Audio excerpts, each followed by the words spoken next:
All right, here we go. I got no opening comment. Well, Coach, what was the key to the turnaround there in the third quarter? You know, we have a young team, or guys who haven't played a lot of football, and all those things in the first half were really self-inflicted wounds. You know, just a guy, you know, kind of hard to admit, just making a mistake out of a gap. You know, just a little bit late on the coverage, but all those things that happened in the first half were really on us. I mean, I'm not saying because Cincinnati played an unbelievable game, the quarterback played an unbelievable game, and they're a very efficient offense. But in reality, in the first half, we made way too many mistakes on our own.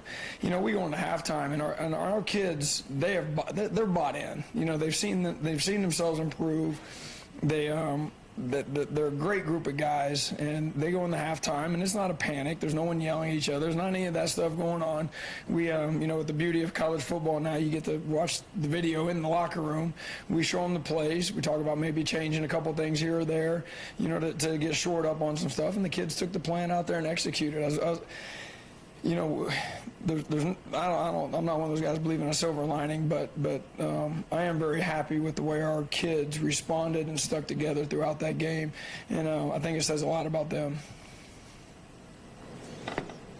What was your sort of message to them at halftime? It was a simple message that you know, we showed them probably the 5 plays that are just, you just do what you're supposed to do. You just do your simple job, which actually has been our theme for a couple weeks about, you know, you just got to handle your 1/11th part of everything. And showed them the plays that they did it. Said, just calm down, stick together, play together, do your job, and let's see if Cincinnati can make the plays to beat us. Let's see if we can actually do our job, compete one-on-one, and let's make them earn it, make them win. And you know, they won their battles. They won some, but it wasn't anything crazy. It was just do our job, do what we do, and go out there and try to make it a game. And I felt like our kids, you know, there's obviously the 2 critical situations, the drive right before the half and the 3rd and 16 are critical parts in the game, and we lost both of those battles. But you know, there's progress in there that I see on a daily basis that unfortunately is not caught up enough to make us competitive to win games right now. But I believe our kids see it, and I believe they're starting to buy in a little bit more. I feel better about the next few weeks than probably most people. Their buy-in, just from a big picture level, what have you learned about some of your guys as they have bought in, even despite difficult circumstances? You know, it's kind of like I told him before the game, you know, like the worst thing that happens to you, and you start listening to all these people, is they'll hang in there. You know, I go to the unbelievable homecoming walk last night, and everyone that sees me gives me the hang in there. You know, hey, how you gonna, you know, and I shared with the kids the story. Finally, I got to the guy and I said, he's like, man, I'd hate to be you. And, you know, I was like, hate to be me? Like, are you kidding me? I get to coach an amazing group of young men in a Power 4 college football game on ESPN. I was like, what are you going to do tomorrow? Clean your garage? I'd hate to be you. You know, like this is an unbelievable university and situation. And I know that no one's happy with losing, but you know, we're going to keep battling, and we have a group of kids who are trying their best to get better. The ones that are stuck with us, they should be commended for this landscape of college football, and them to hang in there and fight through what everyone's trying to tell them is wrong. There's nothing wrong. We got a group of young men who are learning some valuable lessons about what it means to be great teammates, and we're going to continue to push that. Of college football, and I know you're tired of the question, but are you going to be glad when that portal window's exhausted next week and you don't have to worry about it anymore? Yeah, I'm not worried about it. You know, I believe that the kids that are with us right now are with us till the end, and if they're not, you know, we'll throw the indispensable man at them and say, put your hand in the water up to your wrist, pull it out, and that's the measure you'll be missed. The hold that's left is the measure you'll be missed. We'll live with that. That's the way the game of football works. You know, it's a cruel business, and it has been for a long time. You know, I've been that, you know, relieved of my duties before, and you look back, and all them dudes you thought loved you, they're loving the next guy just as much. As soon as you leave, that hole closes pretty quick, but it's a great lesson for all of us that you know, just take advantage of the opportunity when you can, and that's what we're going to try and do. What do you think motivates these guys? that stayed, that stuck around and are still playing? I think they're competitive kids. I think they have a competitive nature about them, that they want to improve. I think some of it is, I think everyone wants to have a purpose, and I think a lot of these kids have found a purpose in whether it's getting themselves individually better, a purpose of sticking together as a team.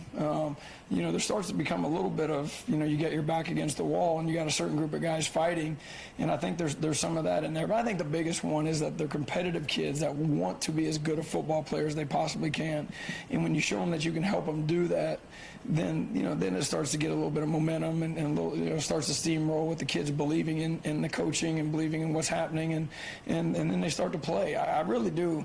I may be way more optimistic than a lot of people that will start playing better as this season goes on. What is sort of that next step that you want to see these guys take?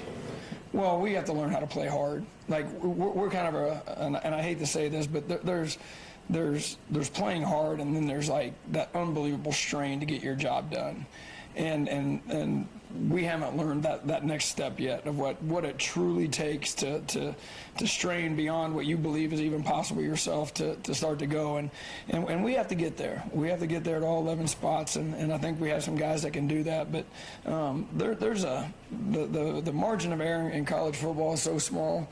And our guys have to understand that the perfect stance, the perfect step, the perfect eye placement, everything has to be perfect, and that just gives you a chance to win. You know what I mean? Because that guy across from you is already doing that probably, and so that true strain and focus to play this game at such an efficient level is where we got to go. You mentioned the 3rd and 18 play. I'm guessing you felt pretty good about that until he goes and threads the needle on you, because it looked like you had it covered pretty well. Hey, and I talked to my man, the Sorsby kid, before the game, and I told him that I thought he should be on the national scene, because I really do. I was all week long. It was nice to watch that kid play. He not only is a really good football player. When you watch the behind-the-scenes thing, he's a really good teammate. I've never seen him palms up a teammate. All I've ever seen that guy was encouraging his teammates, always had energy running around the field, always, I was really impressed with him going into that deal. And I told him that before the game. I had a chance to talk to him before the game a little bit. I hunted him down, but that 3rd and 16, he threw the ball in the wrong spot. He got lucky on that one. Now, it was a dart, but ball should have went to the other side. I mean, we should not have lost that play. We're thinking screen, draw, something along those lines. And, they had a front side dig. He threw it to a backside guy that, quite honestly, we had doubled up. And he threw such a good ball that he made up for it. Last month, we got players here. Y'all's offense has y'all have had stops in the second half recently in some of these games, but at the time your offense has struggled to stay on the field. How much did it help tonight that y'all were getting stops at the same time your offense was moving the ball and keeping y'all on the sidelines? What the offense did in the first half gave us a chance, because we were obviously, they got 4 possessions, 4 touchdowns. It was as bad a defense as you could play right there. But the offense controlling the ball and limiting those possessions till we could get ourselves figured out a little bit kind of kept it in there. If don't matter, but if that 3rd and 18, we reroute the hitch and go that they tried to run, which shouldn't have been thrown, and we get that stop, all of a sudden it becomes a ball game. Things get a little bit tighter on their sideline. Our fans get into it a little bit more. Kids get more excited, and I really wish we could have had that opportunity to see how that would have played out. Yep. Thank you, guys. Cam Smith.